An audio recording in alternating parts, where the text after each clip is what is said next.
युक्ता विद्रुमहे मनीलधवला छायैमुखैस्तीक्ष्णै युक्तामिन्दुनिबद्धरत्नमुकुटं तत्त्वार्थवर्णात्मिकम् गायत्रीं वरदाभयङ्कुशकशं पाशं कपालं गुणं शङ्खं चक्रमथारविन्दयुगलं हस्तैवन्तीं भजे।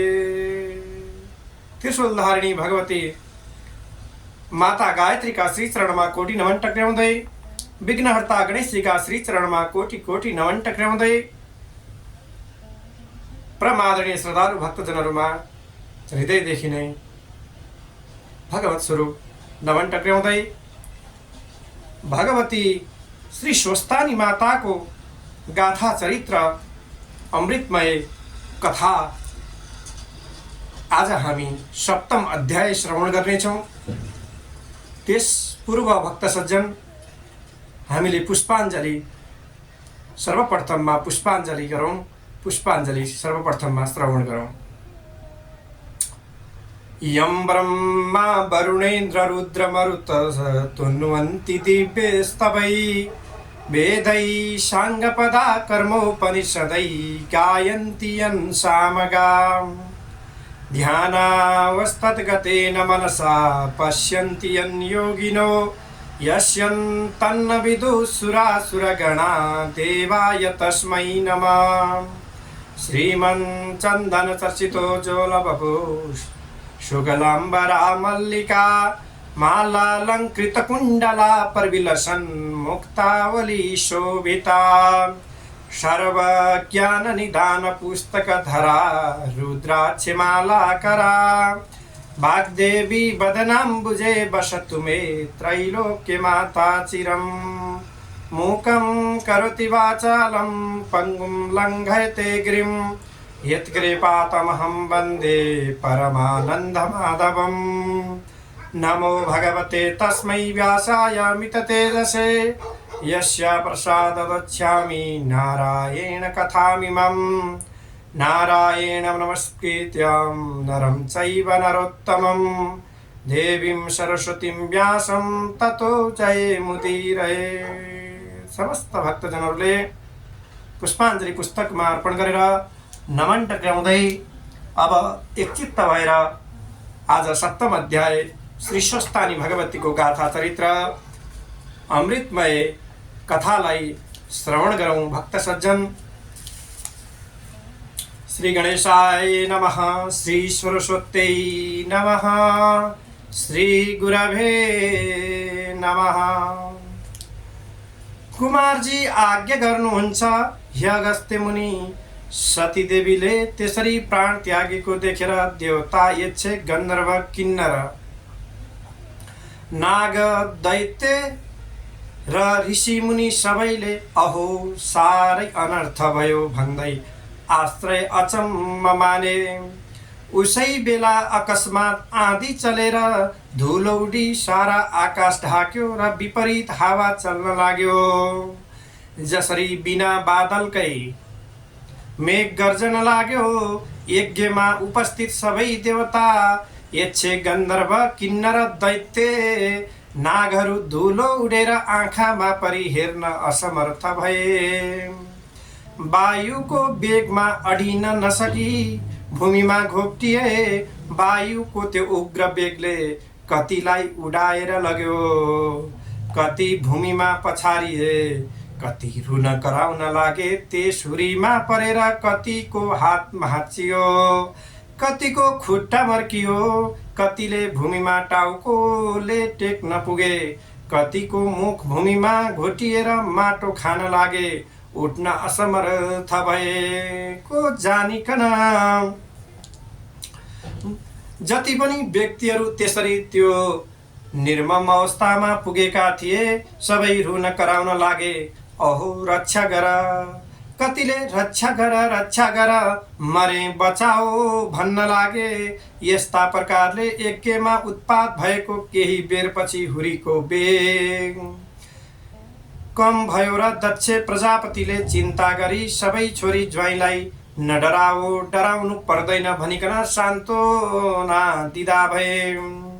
यसरी सान्त्वना दिइसकेपछि चित्त व्याकुल गरिकन अब कसो गरौँ भन्दै गुरु बृहस्पति कहाँ गएर बिन्ती गरे, हे गुरु अनर्थ भयो, अब कसो गर्ने, असम्भव कुरो प्रत्यक्ष भयो भन्दै भयभीत स्वरमा कराउन लागे।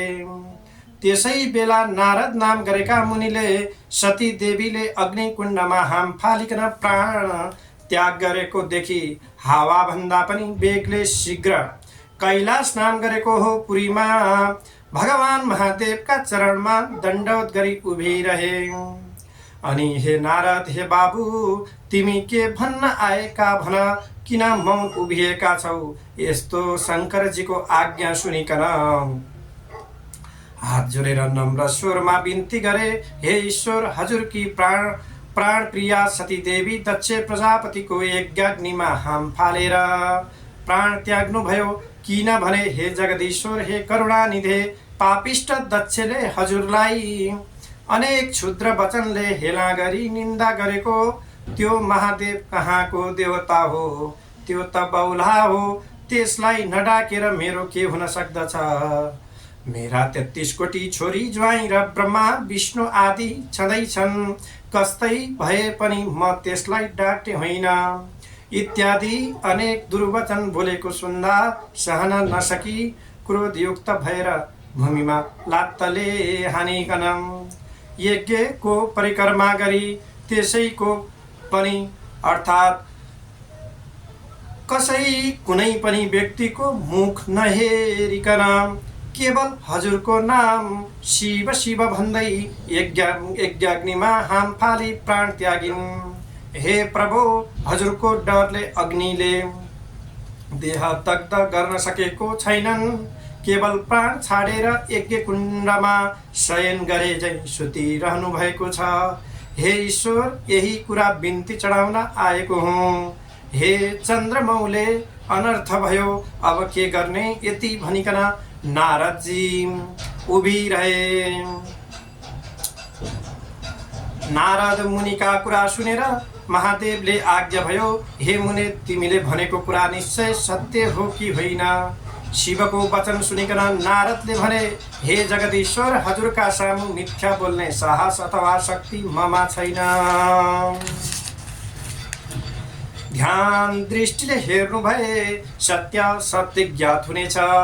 यस्ता नारदजीका त्यस्ता वचन सुनिकन ध्यान दृष्टिले विचार गरिकन अत्यन्त क्रोधले तीनै नेत्रबाट अग्निका ज्वालाहरू निकालिकन दारा किटिकन पाखुरा निमोड्दै नारदजीको सामुन्ने नै भन्नुभयो, हे मुने, 33 कोटी देवताले रक्षा गरिएको पापिष्ट दक्षको विनाश नगरी छाड्ने छैन। अब तिमी आफ्नो आश्रममा जाऊ भनिकन बिदा दिनुभयो र नारदजी श्री महादेवलाई दण्डवत प्रणाम गरेर आफ्नो धाममा गए। नारदजी गएपछि शिवजीले सती देवीलाई सम्झेर रिसले तिनै नेत्रबाट अग्निका जस्तै ज्वाला निकालिकन शिखाबाट एउटा जटा झिकेर भूमिमा पछारे।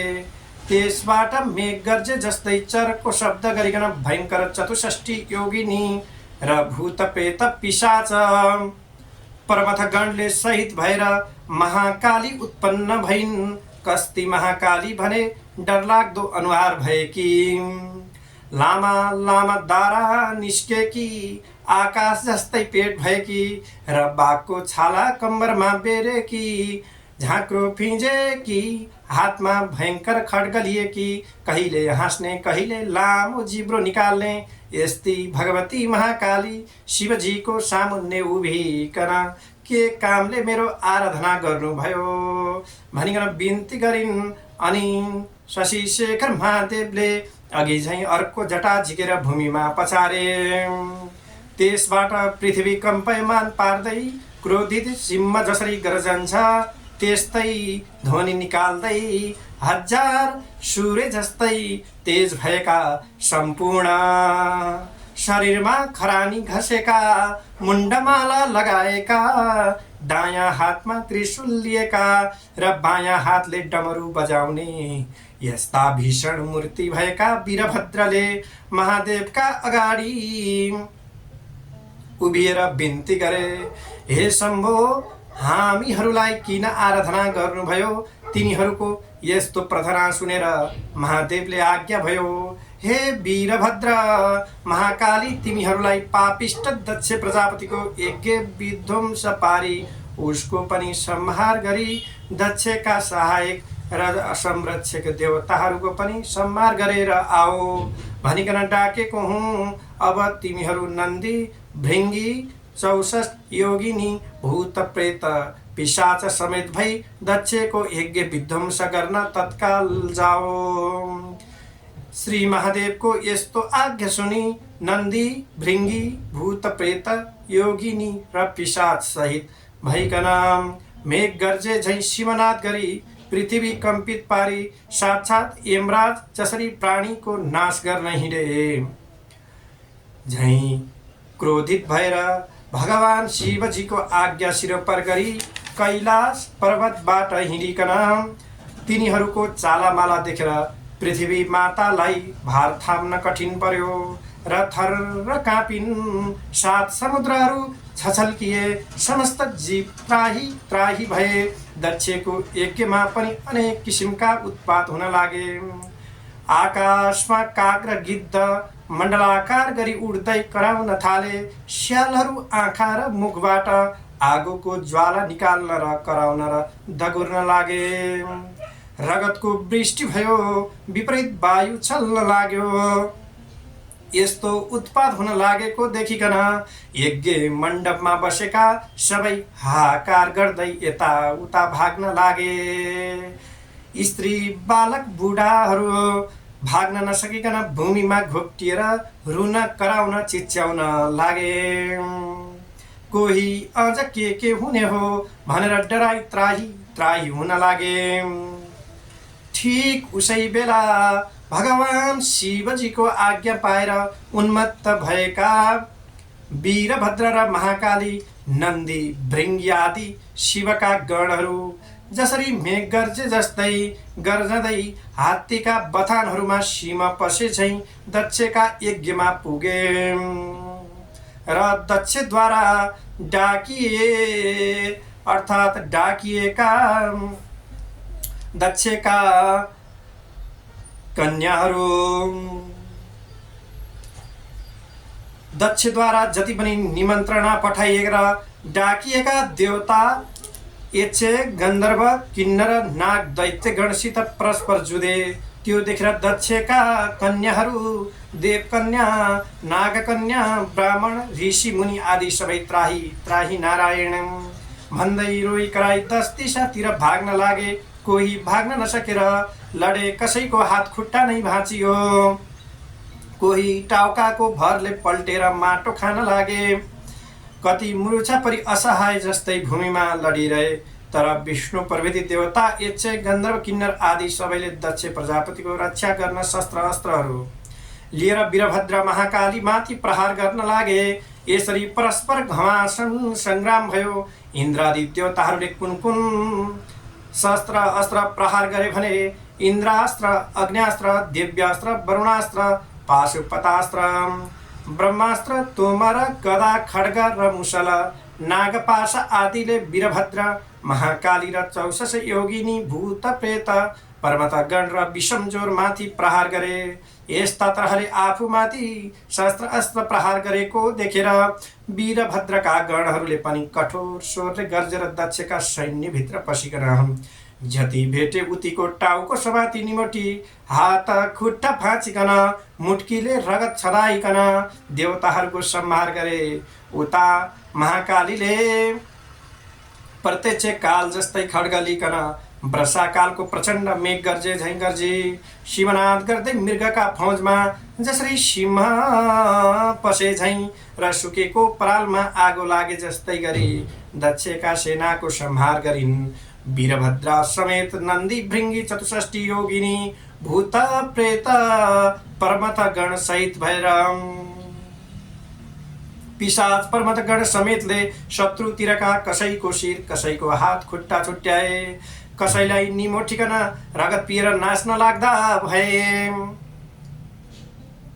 र कसैले कोही हाँस्न थाले र कसैको मासु लुचेर खाए, कसैको कोखमा प्वाल पारेर रगत पिउन लागे, कोही देवता भागे। यसरी दक्षका सेना र कोटी कोटी देवताहरूको संहार गरे। त्यसरी संहार गरेको देखेर दक्षका सेना र देवताहरूले वीरभद्र र महाकाली माथि आफ्ना शस्त्र अस्त्रहरू प्रहार गरे।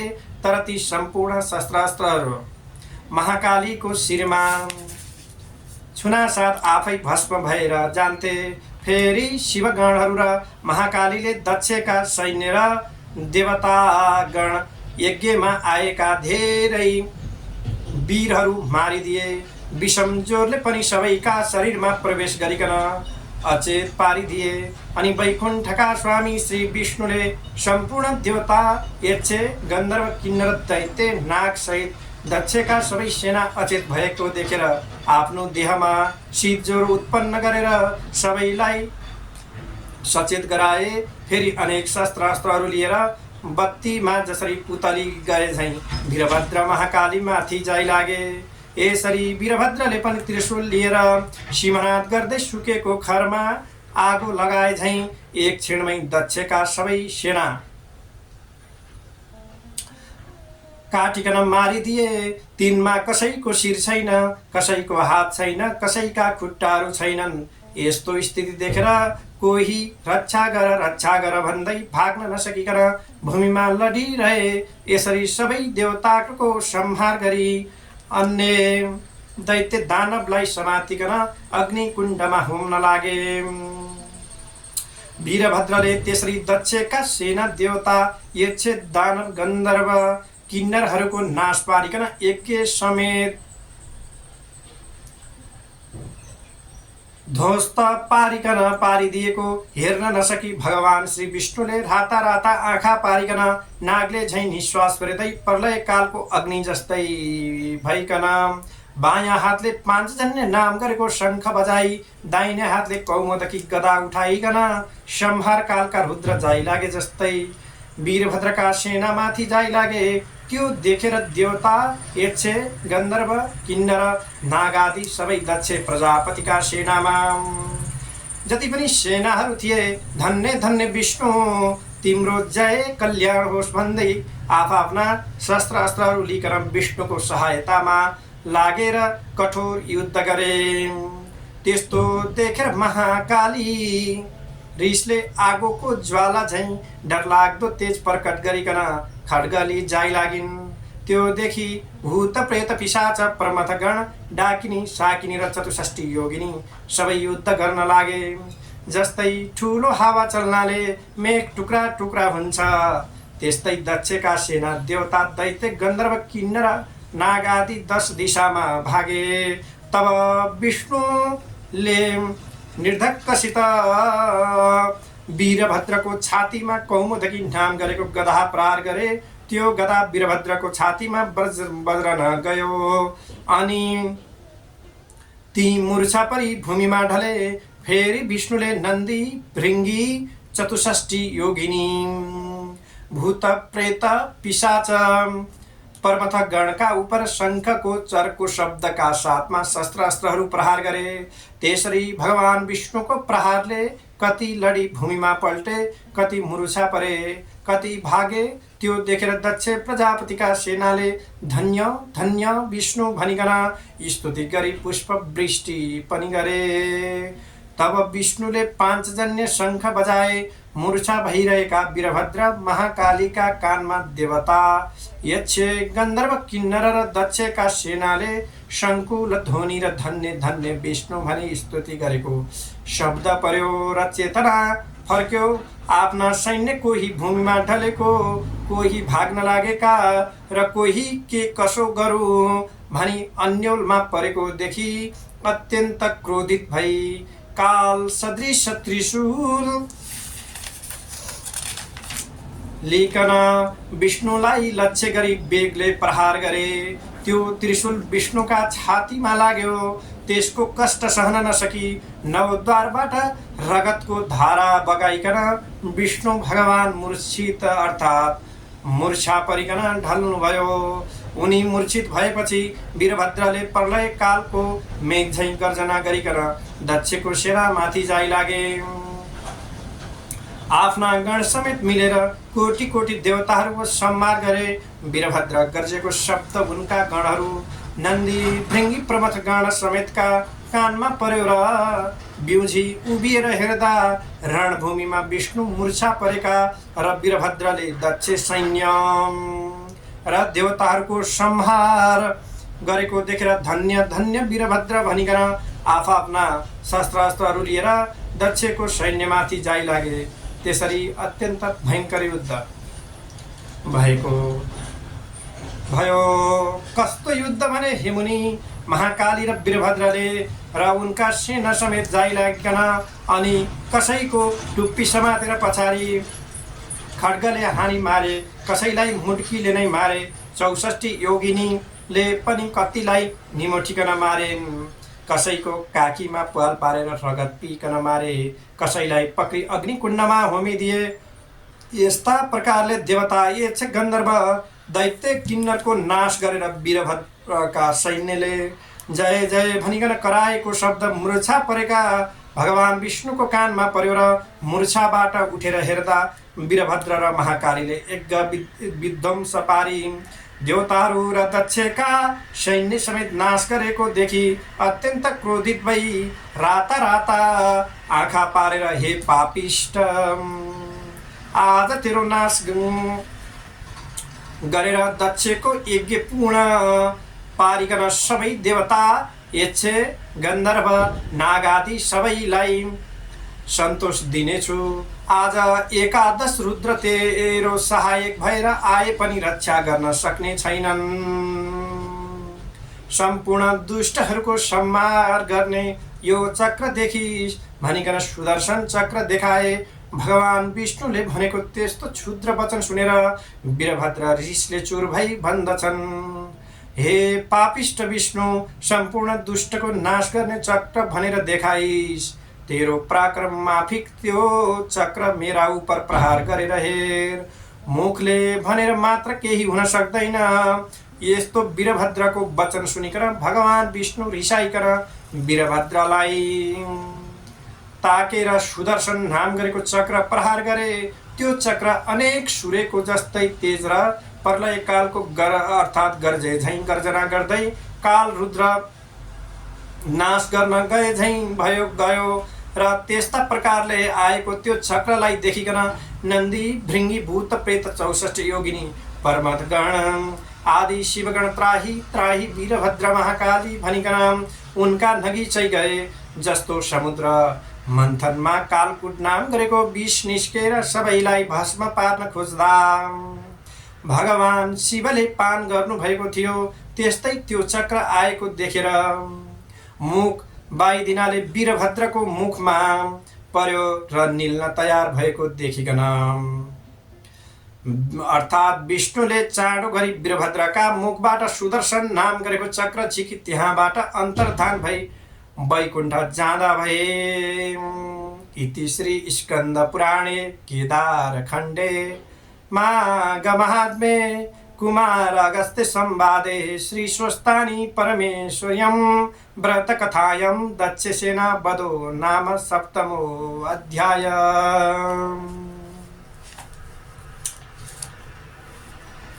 प्रमादनीय श्रद्धालु भक्तजनहरू, भगवान श्री स्वस्तानी माताका श्री चरणमा कोटि कोटि अनन्त कोटि नमन टक्र्याउँदै अब हामी अन्तमा पुनः पुष्पाञ्जली श्रवण गर्नेछौँ। हजुरहरूले पनि हातमा फूल अक्षता आफूसँग जे छ त्यो लिएर श्रद्धाका साथमा भक्तिका साथमा भगवती श्री स्वस्तानी माताको पुष्पाञ्जली श्रवण गर्नुहोला।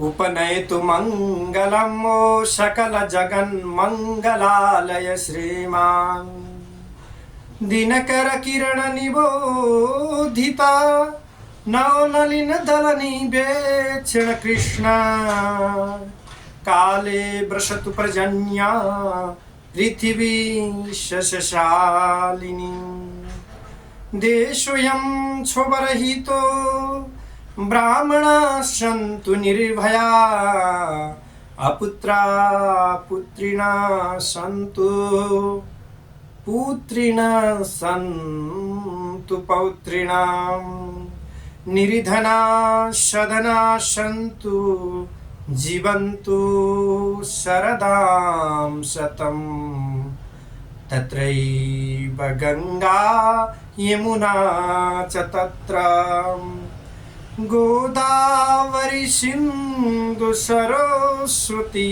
च तीर्थानि सर्वाणि वसन्ति तत्र यत्र च्युतोद्धार कथा प्रसंगा या कुन्दिन दुतुसारहार धवला या शुभ्रवस्त्राभिता या वीणा वरदण्डमण्डितकरा या श्वेतपद्मासना या ब्रह्माच्युत शंकर प्रभृतिभिः देवैः सदा वन्दिता श्यामां पातु सरस्वती भगवती निःशेषजाड्यापहा कायेन वाचा मनसेन्द्रियैर्वा बुद्ध्यात्मना त्वा प्रकृति स्वभावान् करोमि यद्यत् सकलं परस्मै नारायणायेति समर्पयेत्। श्री स्वस्तानी दिव्यार्पणमस्तु। भगवती श्री स्वस्तानी माता का श्री चरण में कोटि नमन टक्राउँदै अब हामी पुनः भोलिको कथा सत्रमा अष्टम अध्यायको अमृतमय भगवती माताका लीलाहरूको कथा श्रवण गर्नेछौँ।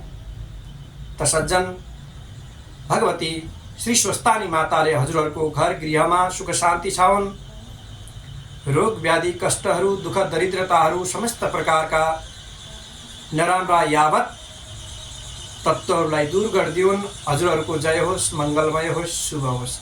श्री नारायण, श्री नारायण। जय श्री स्वस्तानी।